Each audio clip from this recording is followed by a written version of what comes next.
Okay, folks, time is up. Please write your name. Be sure you wrote your name on your quiz and swap it with your neighbor.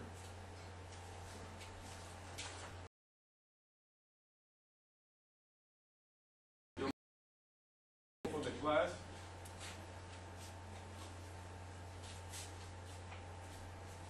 You just sit next to him and make sure that You don't want me to do this. You don't want me to do this one? Okay. Just start the recording over there.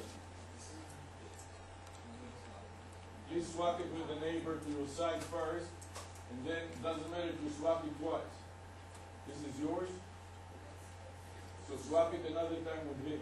Let's go. Who has the roll for the class? You do. Okay. All right. Right here. Thank you. So what we are going to do, what's your name at the end there? Donovan, we'll start with you. Read out loud the first question and your answer. Let's go. And what we do is we read and explain it and you mark it for your neighbor. If it is perfectly correct, you put a check mark. If it is incorrect, an X. And then you will write the explanation according to what we give in class. You want me to read, Just read the question and the answer. And if you don't understand it, let us know and we will have him explain it to the class. must conform to GAP. Okay, gap. Because it must be used by Okay. So what is this gap? And what is gap? Dominique. What is gap and what is not gap, Dominique? GAP is totally accepted the principle.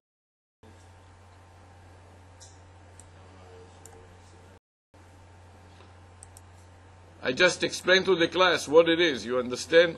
Read what I wrote on the board, Dominique.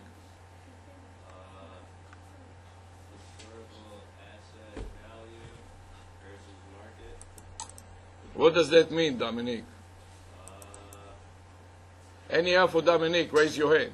Yes. Say your name. Jason? Say your name so everybody else can know who you are. Jason, Okay. I think it means that you, when you're recording an asset, you record its value at the historical value, not the present market value. If you like you bought property for $100,000, an asset. Did you understand it, Dominique? Explain it to the class. What did Jason say just now? When you purchase an asset, you record it at its historical value, not its market value. And that is according to GAAP or not according to GAAP? So which one will be management accounting? According to market or historical?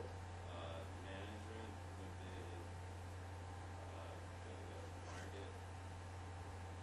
the market. Okay. And what about financial? That'd be historical. Very good. And this is what you should put in the quiz. You understand? So write it down for him. You understand that? And for now, since you all don't understand so well the material and what I want, we'll give him for now. He wrote part of it, so we'll give him credit for it. But normally we'll get half the credit. Read the next one, number 2, please, out loud.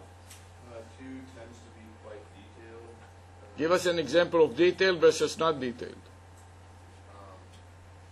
And everybody else, you write the notes that I'm telling one student, you write it for everybody, okay? Put a footnote, like number 1 for the gap example, and I want to see your pen moving. Now we're at number 2, details. Okay? When what's not detail? In management, you have more detail in, say, the description of inventories. Like what? Give me a specific example. We sell computers, or we are in a university. What would be an example of detailed inventory and not detailed inventory? If you're selling computers for financial, you would just have the total value of inventories, whereas with management accounting, you would have the amounts of each different type of item. Here is one perfect example. Okay? Did you hear what he said? What is your name again? Nelson, Nelson. What did he say, Nelson? that financial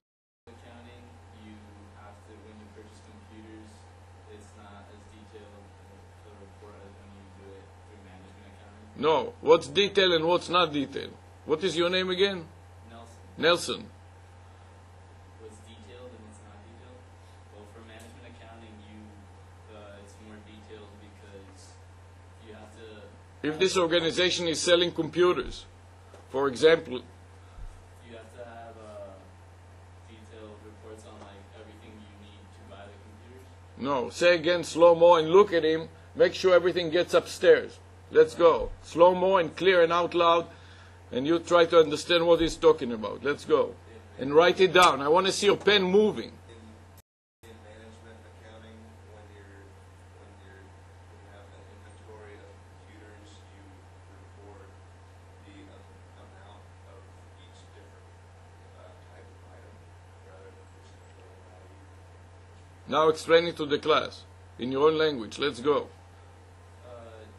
When you're using computers, you have to record the computers based on each type of computer, and the price differs from computer to computer, so it's more detailed in management accounting. And management, he said, will be just the total. Is that clear to you? Management. In financial accounting, it will be just the total. So all the computer inventory that we have is 100 million. That is made out of maybe thousands of computers, each one different configuration, different price. You understand that? Very good. One perfect answer. Next one. Say your name again. Niraj. Niraj. Number 3, generally limited to presenting historical information. Financial accounting and mostly uses historical information such as products bought, and sold. Such as what? Products bought or sold. Products bought or sold. Okay. Is that correct? The historical information, does it pertain to products bought and sold? Any idea in the class? Raise your hand. Yes? That is one type of historical. No. For inventory, this is for fixed assets. For inventory, it's a different rule. The lowest of cost or market. So the historical cost does not pertain to inventory because inventory is not fixed assets. This is something that you should have learned in financial accounting, for example. So it pertains to building. For example, let's say in a university, let's say that they have a building that is called Memorial Building, and they bought it 100 years ago, when at the time they paid $50,000. But from 100 years ago, today, if you had to build this new building or sell it, it would be $100 million. At what value would it be in the financial statement, Niraj?